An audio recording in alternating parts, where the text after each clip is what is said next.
वैसे तो यहूदी दुनिया भर में फैले हुए हैं, लेकिन उनका अपना देश इजराइल है। 1948 में इस देश का जन्म हुआ और तब से ही इजराइल ने अपने पड़ोसी देशों से कई लड़ाइयां लड़ी और जीती भी। आज भी इजराइल लड़ रहा है, लेकिन इस लड़ाके कौम ने दुनिया में कई ऐसी उपलब्धियां भी हासिल की है जिसके बारे में ज्यादा चर्चा नहीं होती। इजराइल का ये दूसरा पक्ष भी इतना गहरा है जिसे जानकर आप चौंक जाएंगे। इजराइल की पहचान केवल युद्ध के मैदान में नहीं बल्कि साइंस, मेडिसिन, स्पोर्ट्स, हर क्षेत्र में यहूदी समुदाय काफी आगे है। इजराइल की पहचान केवल युद्ध के मैदान में नहीं बल्कि साइंस, मेडिसिन, स्पोर्ट्स, हर क्षेत्र में यहूदी समुदाय काफी आगे है। Please subscribe our channel. अक्सर आपने इजराइल को ये कहते सुना होगा कि वो पहले किसी पर हमला नहीं करता, लेकिन अगर कोई उसे छेड़ेगा तो वो फिर उसको छोड़ेगा भी नहीं। कुछ इसी तर्ज पर इजराइल एक ही साथ कई मोर्चे पर अपने दुश्मनों के खिलाफ लड़ाई लड़ रहा है। इजराइल हमास, हिजबुल्लाह, हूती विद्रोहियों के खिलाफ तो लड़ ही रहा है, साथ ही उसने इस बात का भी ऐलान कर रखा है कि वो ईरान को भी नहीं छोड़ेगा। 7 अक्टूबर 2023 को हमास के आतंकवादियों ने इजराइल में घुसकर जमकर तबाही मचाई। उसके बाद इजराइल ने पिछले एक साल में हमास पर लगातार हमले करके उसकी कमर तोड़ दी।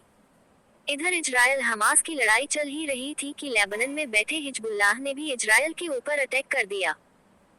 उसके बाद इजराइल ने हवाई हमलों के जरिए हिजबुल्लाह के कई टॉप कमांडर को मार गिराए और 2006 के बाद इजराइल और हिजबुल्लाह के बीच अब तक सबसे बड़ी लड़ाई चल रही है। हूती विद्रोहियों ने भी जब पंगा लेने की कोशिश की तो इजराइल ने उसके भी ठिकानों पर हवाई हमले किए।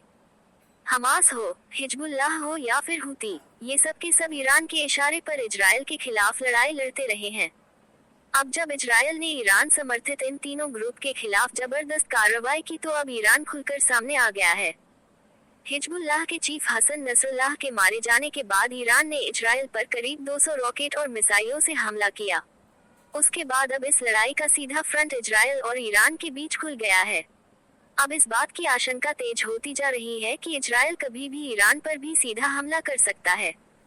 ईरान ने तमाम मुस्लिम देशों को इस लड़ाई में एक साथ आने की अपील की है, जिससे तीसरा विश्व युद्ध होने का खतरा भी बढ़ गया है।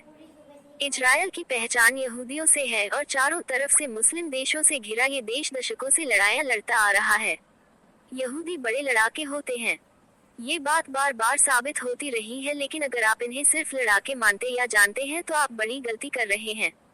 दुनिया में कोई ऐसा क्षेत्र नहीं जहां यहूदियों ने अपनी छाप न छोड़ी हो।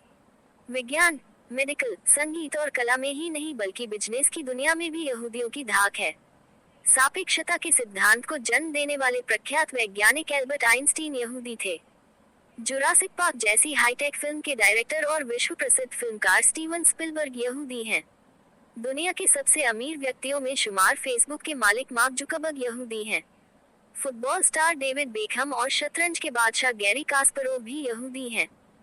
ये तो बस ट्रेलर मात्र है। पूरी दुनिया में धूम मचाने वाले यहूदियों के बारे में लिखेंगे तो जगह छोटी पड़ जाएगी। मौजूदा दौर में गैल गैडेट एक इजरायली अभिनेत्री, मॉडल और फिल्म निर्माता हैं। गैडेट को मुख्य रूप से डीसी एक्सटेंडेड यूनिवर्स की फिल्मों में, वंडर वुमन तथा फास्ट एंड फ्यूरियस सीरीज की फिल्मों में गिसेल यशर के किरदार निभाने के लिए जाना जाता है। मेडिसिन के क्षेत्र में यहूदियों ने कई बीमारियों का इलाज खोजा। कार्ल लैंडस्टीनर को रक्त के प्रकारों का जनक माना जाता है। यहूदियों ने ड्रिप सिंचाई जैसी नई तकनीक विकसित की। संगीत की उत्कृष्ट कृतियों की रचना में यहूदी आगे रहे, जिसमें जॉर्ज बिजर की रचनाएं शामिल हैं। यहूदियों ने ही बाइबल लिखी, जिसका पश्चिमी संस्कृति पर गहरा प्रभाव पड़ा। नोबेल पुरस्कार पाने वालों में यहूदियों का हिस्सा 22% है। वनस्पति विज्ञान, भूगोल, गणित, कविता और दर्शन शास्त्र में भी यहूदियों ने बहुमूल्य योगदान दिया। खेल की दुनिया में भी